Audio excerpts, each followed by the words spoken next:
नमस्कार, मैं हूं शुभी और आप देख रहे हैं न्यूज फॉर नेशन। देश भर के 4 राज्य और एक केंद्र शासित प्रदेश में चुनाव हो रहे हैं।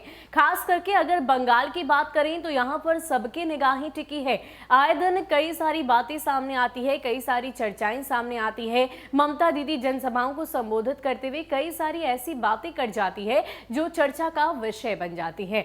ये सारी बातों को दरकिनार करते हुए आज की अगर बात की जाए तो आज का दिन बंगाल चुनाव के लिए बेहद अहम और खास है। वो इसलिए क्योंकि आज नंदीग्राम में चुनाव होने हैं। आपको बता दें कि 30 सीटों पर आज बंगाल की जनता फैसला लेगी।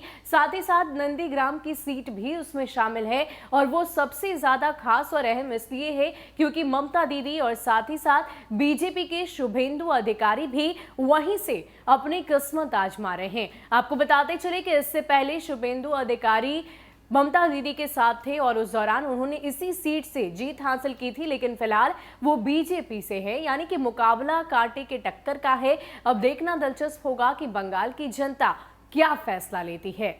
पश्चिम बंगाल और असम में विधानसभा चुनाव के दूसरे चरण के लिए मतदान जारी है। बता दें कि आज बंगाल में 30 सीटों के लिए मतदान किए जा रहे हैं, जबकि असम में 39 सीटों के लिए मतदान होंगे। आज सबके निगाहें पश्चिम बंगाल की हॉट सीट नंदीग्राम पर टिकी हुई है, जहां से मुख्यमंत्री ममता बनर्जी और बीजेपी के शुभेंदु अधिकारी मैदान में हैं। मतदान सुबह 7 बजे से शुरू हो चुका है। सभी मतदान केंद्रों के आसपास धारा 144 लागू है।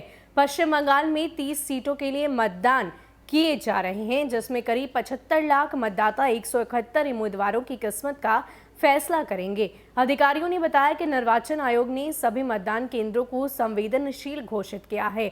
30 सीटों के लिए कुल 10,620 मतदान केंद्र बनाए गए हैं और इस बार सभी बूथ संवेदनशील है। सभी बूथों पर कुल मिलाकर केंद्रीय बलों की करीब 651 कंपनियों को तैनात किया गया है। इस बार नंदीग्राम सीट का विशेष ध्यान रखा गया और वहां किसी प्रकार की अराजकता उत्पन्न नहीं हो, इसलिए कड़ाई से धारा 144 का पालन किया जा रहा है। वहीं असम की बात करें तो आज 39 सीटों पर जनता अपने मताधिकार का प्रयोग करेगी, जिनमें से 5 मंत्री, विधानसभा के उपाध्यक्ष और अहम विपक्षी नेताओं की किस्मत का फैसला होगा। इस चरण में 26 महिलाओं समेत 345 उम्मीदवार चुनाव में हैं। यहां भी केंद्रों पर शांतिपूर्ण तरीके से मतदान जारी है। केंद्रीय बलों की कंपनियों को भी तैनात किया गया है और अब तक किसी अराजकता की सूचना नहीं मिली है। कोरोना काल में चल रहे विधानसभा चुनाव की प्रक्रिया में सभी नियमों का पालन किया जा रहा है। सभी मतदाताओं को मास्क पहनकर आने के सख्त निर्देश दिए गए हैं, जिसके साथ ही सामाजिक दूरी का भी पालन किया जा रहा है। इसके अलावा सभी बूथों पर थर्मल स्क्रीनिंग की व्यवस्था भी की गई है। वहीं बुजुर्गों के लिए विशेष सुविधाओं का प्रबंध है, जिससे वो आसानी से बूथ तक आकर वोट दे सके। तो आपको बता दें कि आज नेता प्रतिपक्ष तेजस्वी यादव की सबसे अहम ताकत बंगाल में यानी कि ममता दीदी की किस्मत का फैसला होगा।